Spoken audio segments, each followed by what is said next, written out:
मेरे प्यारे बच्चों, आज हम पढ़ेंगे पाठ 5 कदम का पेड़। इस कविता में जो कवि है इस कविता के लेखक है सुभद्रा कुमारी चौहान। इस कविता में जो लेखिका है उन्होंने माँ की ममता के बारे में बताया है कि माँ की ममता जो होती है वो अनमोल होती है, उसका कोई मोल नहीं है। उसमें एक बालक है और वो अपनी माँ से किस प्रकार वो आपस में खेलता है और किस प्रकार उसको आनंद आता है अपनी माँ के साथ खेलने में, और उस माँ को कितनी वात्सल्य और ममता में इसकी भावना जागृत होती है। इस कविता में जो कवित्री हैं उन्होंने इस कविता में दर्शाया है और उसको व्यक्त किया है। यह कविता बड़ी ही रोचक है। ठीक है बेटा, तो इस कविता को हम शुरुआत करते हैं पढ़ने की। ठीक है, बहुत ही मजेदार कविता है, ये आपको पढ़ने में बहुत मजा आएगा। कदम का पेड़, इसमें ये बालक अपने कविता के भावों से अपने कविता के द्वारा अपने मन की अभिव्यक्ति को व्यक्त कर रहा है। सुनिए तो आप।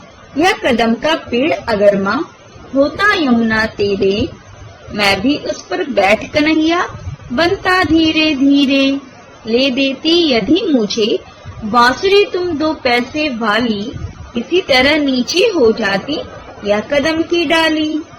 इसमें जो बालक है वो कहता है, क्या कहता है अपनी मम्मी से, कहता है कि माँ, बच्चा जो है वो अपनी मम्मी की और माँ की ओर देखते हुए कहता है कि ये जो कदम का पेड़ है माँ, देख अपनी माँ से कहता है कि जो कदम का पेड़ है माँ, अगर ये यमुना के किनारे होता और इसकी डाली नीचे होती तो हम दोनों को कितना मजा आता, हम लोग कितना मजे से खेलते।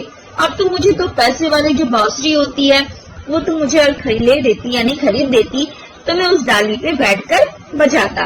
इसमें जो बालक है अपनी माँ से इस तरह की वार्तालाप करता है और अपने भावों को व्यक्त करता है।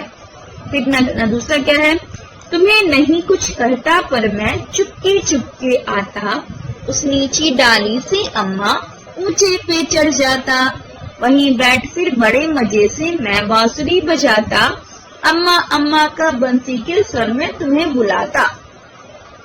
अब वो बच्चा बोलता है, जो बालक है वो अपनी माँ से बोलता है, माँ मैं तुमसे बिना कुछ कहे उस डाली के जो उस नीची डाली है ना उसके ऊपर चढ़ जाता और बांसुरी बजाते हुए उसी की धुन में मैं तुम्हें अम्मा अम्मा कह के पुकारता। ये बालक अपनी मम्मी से अपनी बातों को व्यक्त कर रहा है। फिर बोलता है, सुन मेरी बंसी को माँ तुम इतनी खुश हो जाती, सुन मेरी बंसी को माँ तुम इतनी खुश हो जाती, मुझे देखने काम छोड़कर बाहर तक तुम आती, तुमको आता देख बांसुरी रख में चुप हो जाता, पत्तों में छिपकर धीरे से फिर बांसुरी बजाता। अब बालक कहता है, तुम मेरी बांसुरी की धुन सुनकर अपना सारा काम छोड़कर मुझे देखने तो आती, और मैं क्या करता, मैं तुमको आते हुए देखकर चुप हो जाता और फिर पत्तों में छिपकर धीरे धीरे बांसुरी को दोबारा बजाने लगता। गुस्सा होकर मुझे डांटती, कहती नीचे आजा, पर जब मैं न उतरता हंसकर कहती मुन्ना राजा, नीचे उतरो मेरे भैया तुम्हें मिठाई दूंगी, नए खिलौने माखन मिश्री दूध मलाई दूंगी। पहले तो इसमें बालक जो क्या कहता है मम्मी से, पहले तो तुम मुझे क्रोधित होकर बुलाती, पर जब मैं नहीं आता तो फिर मुझे प्यार से बोलती, आजा मेरे राजा बेटा, मैं तुम्हें मिठाई दूंगी, खाने के लिए नए खाने के मिठाई दूंगी और नए कपड़े दूंगी, नए खिलौने माखन मिश्री दूंगी, दूध मलाई दूंगी, इन सभी का प्रलोभन देती, उसको लालच देती और बालक को नीचे उतारती। मैं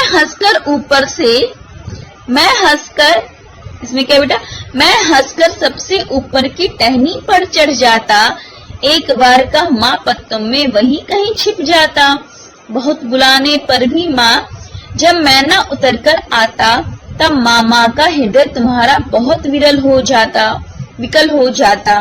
इसमें जो बालक है वो कहता है, मैं तुम्हारे लाख बुलाने पर भी नहीं उतरता और पेड़ की सबसे ऊंची टहनी पर चढ़ जाता और माँ बुलाकर पत्तों में फिर छिप जाता, तुम मुझे नहीं देखकर बहुत व्याकुल हो जाती, तुम बहुत परेशान हो जाती, तुम आंचल पसार कर अम्मा वही पेड़ के नीचे ईश्वर से कुछ विनती करती बैठी आंखें नीचे, तुम्हें ध्यान में लगा देख मैं धीरे धीरे आता और तुम्हारे फैले आंचल के नीचे छिप जाता। तुम घबराकर आंखें खोलती फिर भी खुश हो जाती, जब अपने मुन्ना राजा को गोदी में ही पाती। इसी तरह कुछ खेला करते हम तुम धीरे धीरे, माँ कदम का पेड़ अगर माँ होता यमुना तेरे। इसमें जो बालक है माँ से कहता है, मुझे नहीं पाकर तुम अपना आंचल फैलाकर आंख बंद कर भगवान से प्रार्थना करती कि मेरा बेटा कहाँ है, वो जहाँ भी हो वहाँ सही सलामत हो। मैं तुम्हें, फिर वो जो बालक को बोलता है, मैं तुम्हें ध्यान में मग्न देखकर तुम्हारे आंचल में आकर नीचे छिप जाता।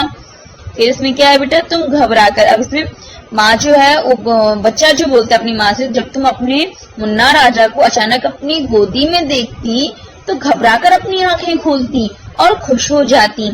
यदि यह कदम का पेड़ यमुना के किनारे रहता हम तुम इसी तरह खेला करते।